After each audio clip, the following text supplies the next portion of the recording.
There is a gap in human history.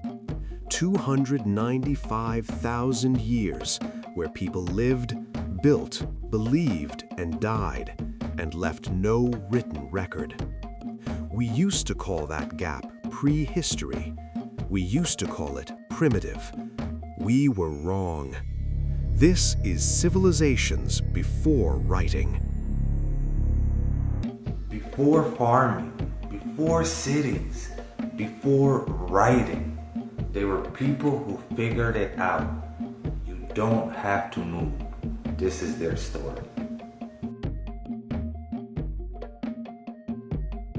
15,000 years ago, there were no countries, no borders, no kings, no gods written down in books.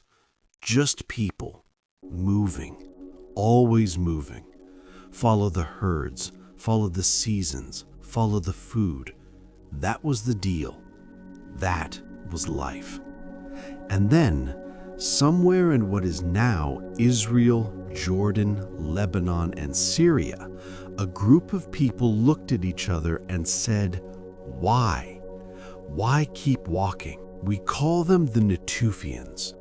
They didn't call themselves that. We have no idea what they called themselves. We don't have their language. We don't have their name for the mountains they lived in, or the rivers they drank from, or the people they loved. What we have is what the ground kept. And the ground kept a lot. Roughly 15,000 to 11,500 years ago, the Natufians lived across a stretch of land archaeologists call the Levantine Corridor, the eastern Mediterranean coast, the Jordan Valley, the foothills of the Zagros Mountains. This region at the time was not desert, it was green, lush, thick with wild wheat, wild barley, wild gazelle. The kind of landscape that made a hunter-gatherer stop and think, maybe I don't need to leave. And they didn't. For the first time in human history, at scale, people built permanent settlements, not caves, not seasonal camps, villages, stone foundations, circular houses half dug into the earth, cool in summer, warm in winter, storage pits. They ground wild grain with stone mortars. We found the mortars. We found the wear patterns on their teeth from eating grit-heavy bread. These were not primitive people fumbling towards civilization. These were people who figured something out. The site of Ain Malaha in northern Israel may have housed up to 200 people at its peak. 200 people living together, season after season, year after year. That doesn't sound like much until you realize that no human community had ever done that before. Not consistently, not permanently. The Natufians didn't invent farming. They were still hunting, still gathering, still reading the landscape like a book, but they stopped running from it. Here is something the Natufians did that will stay with you.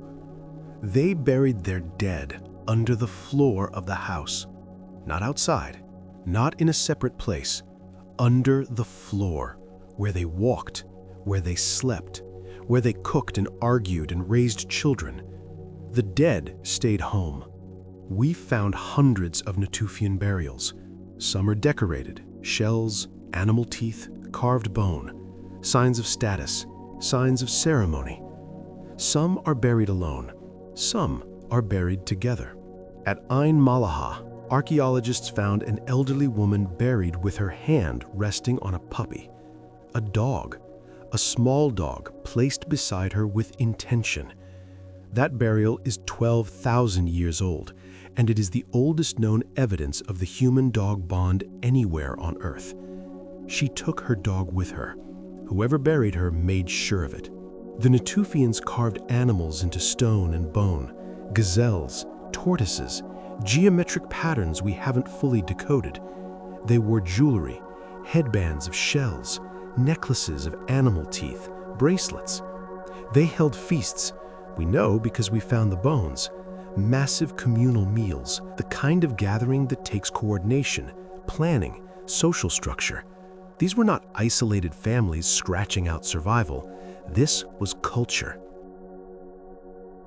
So they built villages, they buried their dead, they kept dogs. And then something hit them, something they couldn't fight.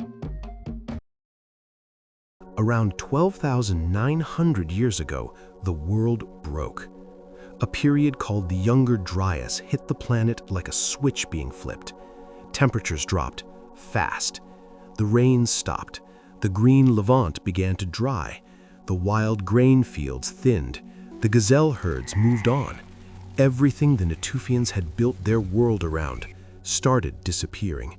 Some Natufian communities abandoned their villages and went back to moving, back to following the food. But some did something else entirely. Some looked at the dying landscape, at the shrinking wild grain, and made a decision that would change the entire trajectory of human history. If the plants won't grow on their own, we'll make them grow. They started farming, not because it was easier. Early farming was brutal, backbreaking. The skeletons of early farmers show more disease, more malnutrition, more spinal damage than the hunter-gatherers before them. They did it because the alternative was extinction. The Natufians didn't survive as a culture. The world they built dissolved into migration, into crisis, into the first trembling experiments with agriculture. But their DNA didn't disappear. Their descendants became the first farmers of the Near East, the people who would eventually build Jericho, Çatalhöyük, and Göbekli Tepe, the ancestors of civilization. They were the last people who lived before all of that.